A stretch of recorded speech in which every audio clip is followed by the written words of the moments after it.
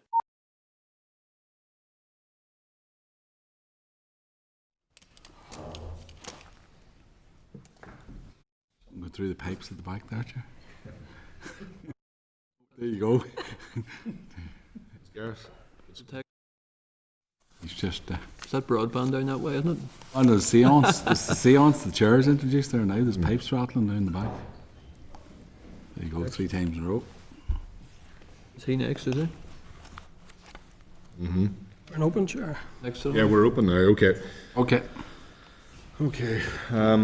We're going to go to recommendation 9, and we thank you for your patience, Mike. The committee recommended that e-prescribing be introduced with urgency and that a business case be completed within 6 months. You accepted this recommendation, but the MOR indicates implementation will not be completed until 2030. So in that regard, I know you've touched on the e-prescribing elements of it earlier. Could you just give us an update formally on the record as to where this is at?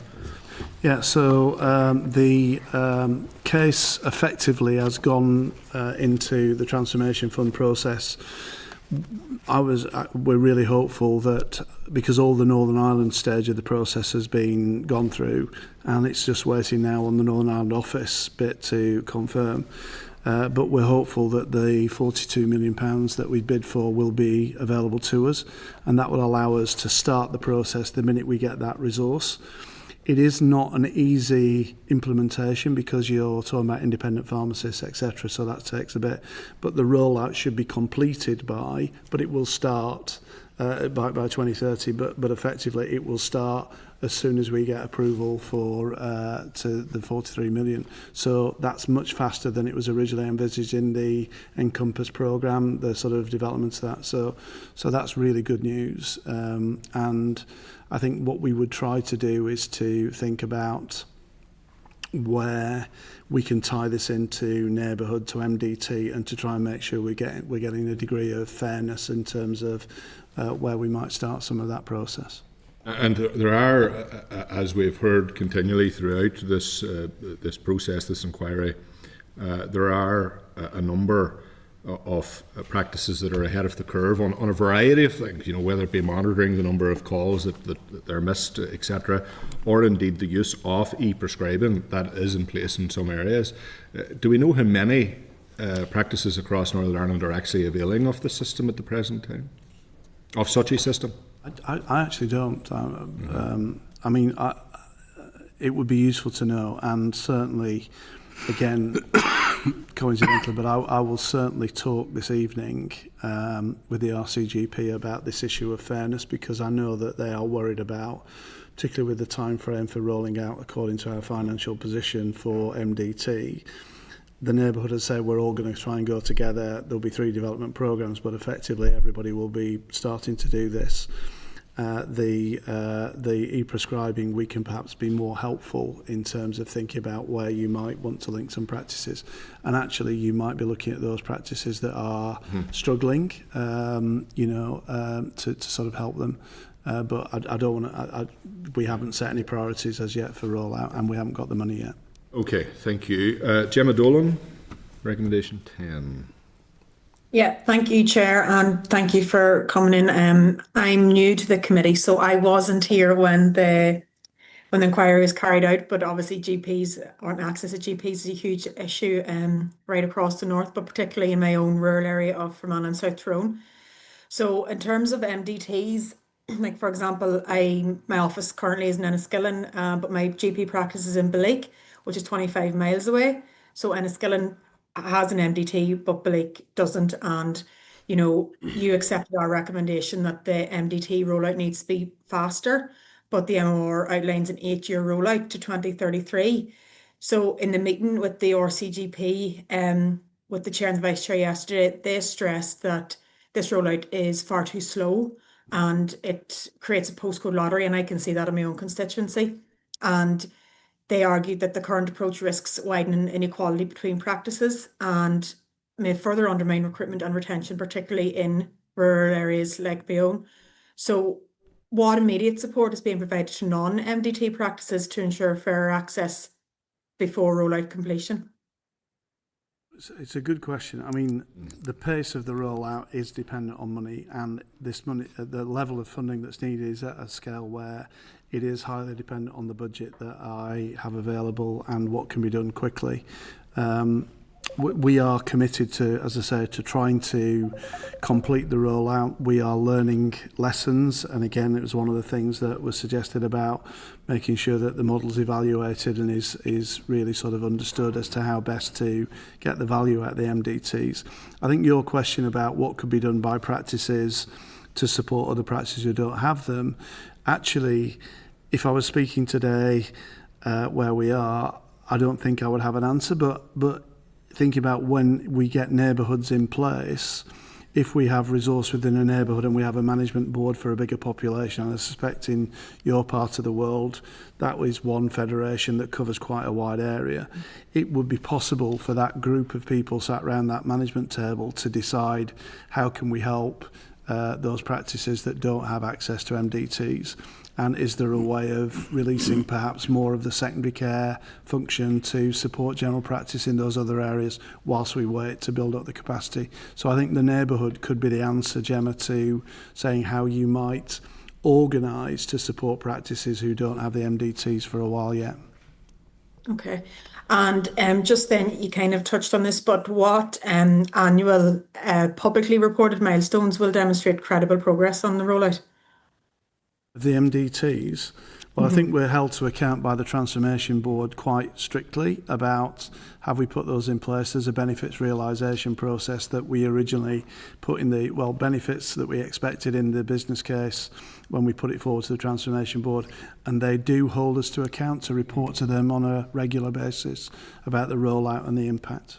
I can add to that just for information. So we've got 9 key indicators for the programme that we report to the Transmission Board on. That ranges from things like just the Minister published a plan for recruitment. Underneath that, just pretty detailed sets of the numbers of people to be recruited by certain timescales. So we're monitored on our delivery of both the spend and recruitment against those things. There's other things then about differential impact. So looking to see what the impact is on referrals into secondary care. So part of our business case was that we can see a measurable impact where we have MDT, that there is less referral from those services into trust than in areas where we don't have those. So there's a range of them. They're monitored pretty tightly. We've got I chair the steering board, which is kind of oversees the programme implementation at the highest level, and we in turn report to the Transmission Board.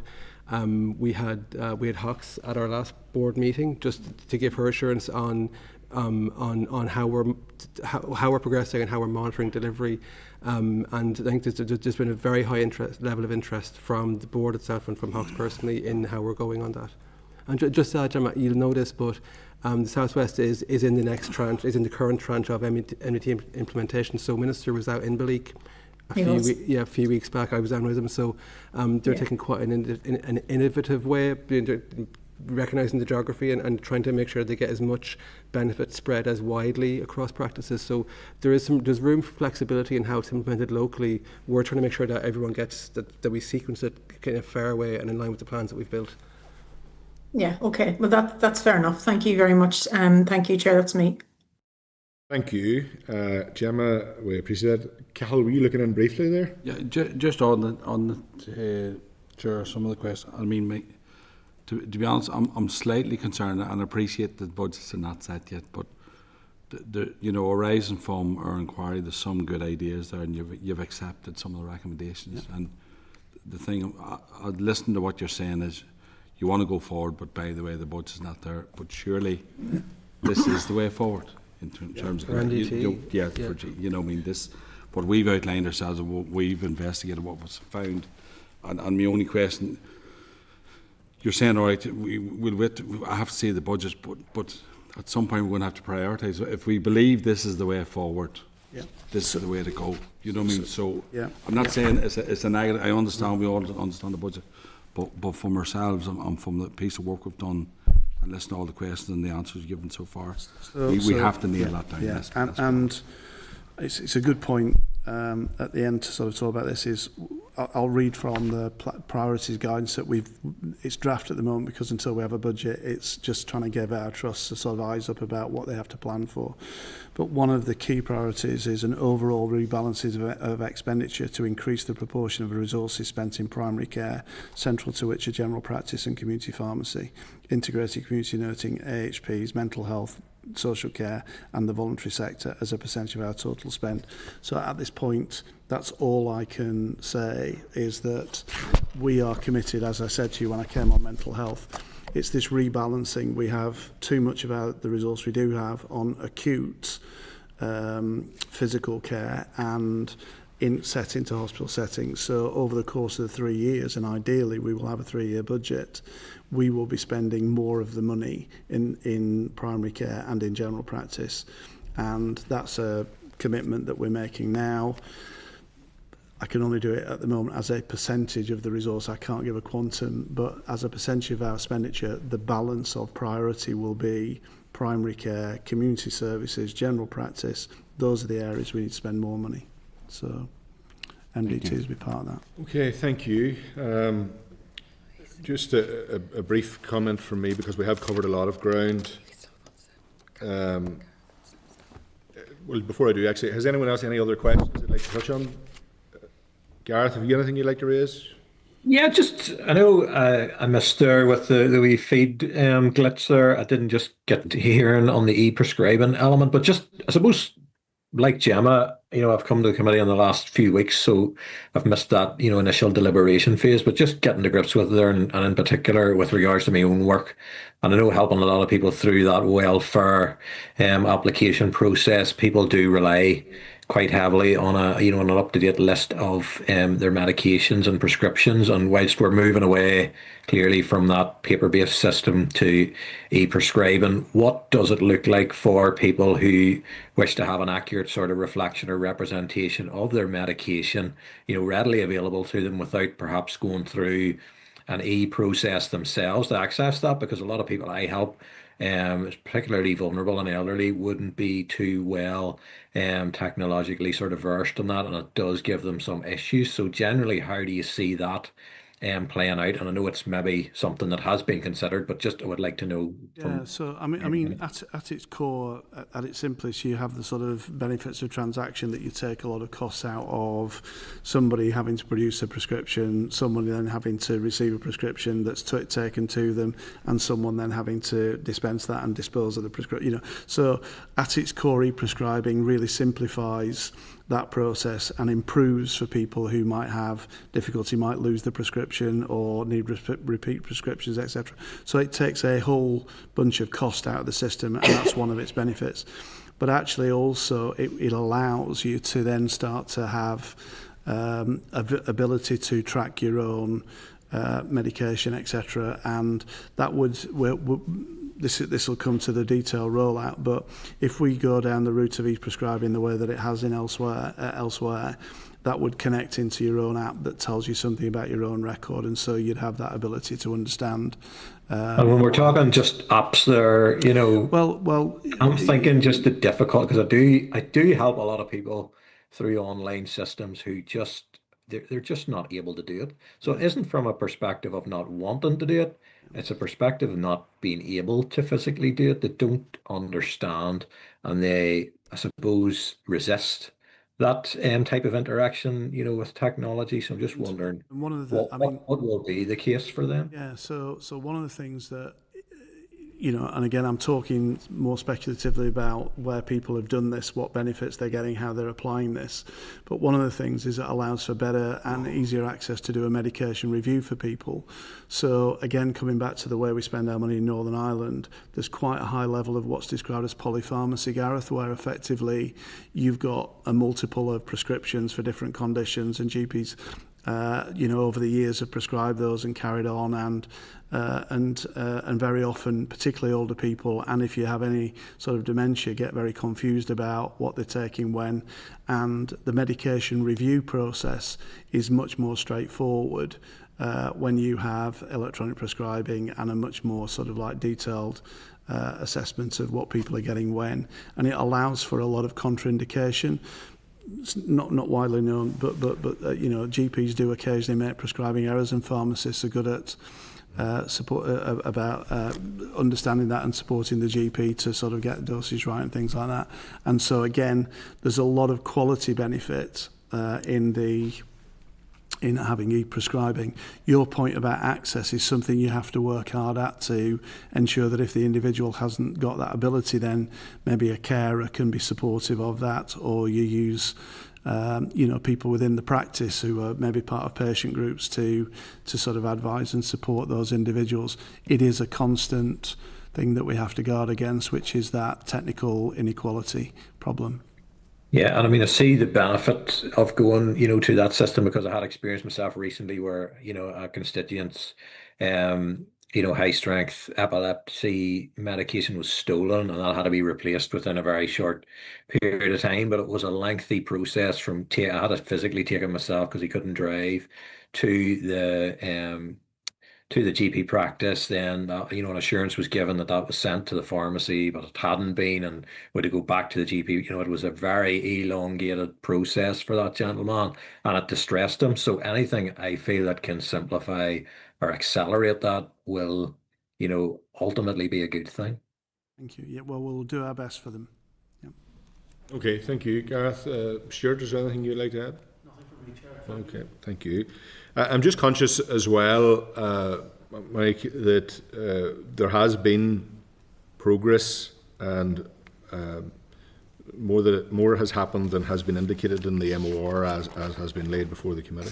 But could you provide us a written update, not to the MOR, but an update as to what has changed since the MOR has been issued? It would be helpful, so we're clear. We'll do that, yeah. From correspondence as to where we're at. And as I said, this is live and ongoing, and we're talking to people, and we'll give you the most up-to-date progress. Okay, is there anything you'd like to add? Just to end on this, which is that GP access, it really matters, and we really need to help our GPs. Our GPs are fundamental to the reset, and we need to work with them. They talk a lot about stabilise and reform, stabilise and work with them first. We're really trying to do that, and I know whilst there are issues for some practices, the vast majority of GPs want to improve this, and we need to give them the context that they can do it. And I just want to say that very positive about our support for GPs to improve access, because it's not great for them. They don't like the fact that they can't get people in when they need them, and so we will work really hard with them to understand what they believe is the right thing to do. And I'm very, very happy to come back to committee and explain how we're getting on with it. And we appreciate that as well. So I just want to thank you both on behalf of the committee for being back with us today, and for the clarification to a wide range of points and questions that have been raised. This is a huge issue for the public in Northern Ireland in every part and corner of our constituencies. This is an issue that unites all parties and politicians across this Assembly in terms of the frustration that we're hearing from people on the ground. The truth is, when a health service fails, there is very serious life-altering consequences for so many people when they can't get access to those basic, necessary and essential services. And that is why this committee unanimously decided to take forward an inquiry into access to GP services, because we are hearing it on a day and daily basis. We all appreciate that there's huge financial restraints and challenges that face all of our departments, and absolutely to the Department of Health, but this is an absolute key issue and should be an absolute priority. We know the scale of the task is substantial, but the committee is clear that the department's response must, at all times on this matter, demonstrate greater urgency, clearer planning and credible delivery timelines. I know you've made every effort today to reassure the committee and to those listening in that is your priority to do so. The gravity of the situation demands progress that is both tangible and timely, and prolonged delays on this area or high-level plans without meaningful interim action will not deliver the improvements that patients, GPs and many others in the wider health system urgently require. So we consider the evidence that has been very kindly provided. We do appreciate the update. I know that you have kindly extended an invitation as well, which I'll ask Lucia to follow up with you on, and we'll continue to engage with the department constructively, and of course hold the department's feet to the fire in the moments in which it is necessary to do so in the interest of the public. But thank you for being here, for taking our questions for quite a lengthy time, and for being as open and as transparent with the information that's there and realistic with where we're at. We do appreciate it, but we do demand urgency. The public expect it, and I know that you're keen to see that happen. So thank you very much, both of you, for being with us, and we look forward to speaking with you soon. Thank you. Thank you. All right. Thanks, Nick. Thank you. Okay, members, we will now go into closed session to discuss the remainder of today's agenda.